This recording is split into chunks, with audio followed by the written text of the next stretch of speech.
So we're back with Judith Padrós, Associate Director at MONX. So now in the second part of the interview, we're going to talk about the new disruptive business models in Asia and how they change and reshape the market.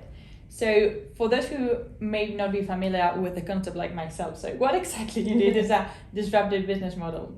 Okay, so this disruption is something that has many definitions, right? Mm-hmm. But when it comes to business and startups that we are helping, we want to define disruption as a business model that is breaking what it has happened in that industry or in that market. It's like changing the rules of the game, basically. So this is basically what we think it's a disruptive business model. Exactly, and I have heard you mentioning a startup. So what role does a startup play in this kind of new disruptive business model? Yeah, so like startup in nature is disruptive, right? Mm-hmm. So if you are a company that you are buying from China and selling globally, you are not a startup, right? So a startup is disruptive and is scaling. So it's really changing the rules of the game. And to do so, it really needs to grow fast. So Asia gives this opportunity. Why? Because it's really the place where you can find the money from one side and also the talent, right? And then you have this big amount of consumers there. So you can test and you can make it grow, right? So startups in a sense are changing how society is consuming products. So for instance, if I download my music from Spotify, it's something I was not doing in the past. This is clearly disrupting the way I am consuming music, right? And I'm not going to change. So really, you get into the point that the startup is really changing and keeping their competitive advantage in the market. Exactly. So with startups, I mean, they're great startups coming and being created every day and kind of shaping and reshaping and disrupting the market, which is a great opportunity for also the consumers to explore new products and explore a new way of consuming the old ones. Yeah. So you have mentioned Asia, and I want to focus on that. Yeah. So what do you think, Judith, because you have been working in Asia as well, why is Asia so important and in when it comes to this kind of disrupted business models that are appearing? Yeah, so basically is about having the ecosystem that allows you to scale, right? Because if you are a startup, you want to scale or you die.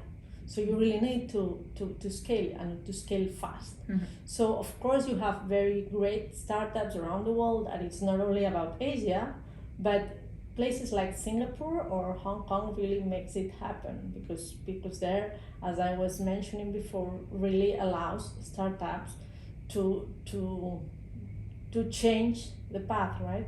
It's also a younger market, but it's growing faster. So then we are seeing how many startups are really making happen. Totally. So we see this Asian ecosystem, which is growing constantly with a great population that are really keen on buying these products and accepting these business models.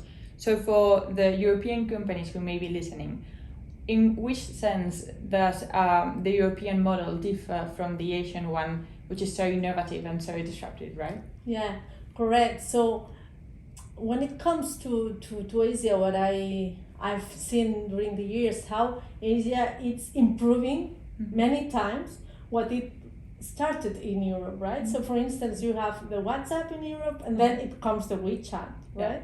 Or then you have the Uber, and suddenly it comes the Grab. So having much more features and growing much faster and really becoming huge, right? So I would say this is something really Asian in a way, but of course at the end startups are global. So I wouldn't say like European is best or worse, but it's true that Asia is very dynamic, which allows you, it has the features and the capabilities to make it happen. Exactly. So both can learn from each other. So of course the Asian can get the ideas from Europe, but also Europe can get kind of this dynamic and vibrant way of doing business that Asian markets have. So funny, to conclude this interview, Judith, you're now in Singapore, and so for the Spanish companies or the European companies listening to us, so why is Singapore specifically in all Asia so important for these companies with disruptive models? Yeah, so in order to be able to grow, you need a place which is easy to do business. So in Singapore, it's very easy to start a business, to open a company. Yeah. Then it's also very pro-business to operate. So you have a very good legal system, tax system, and then you have people from around the world.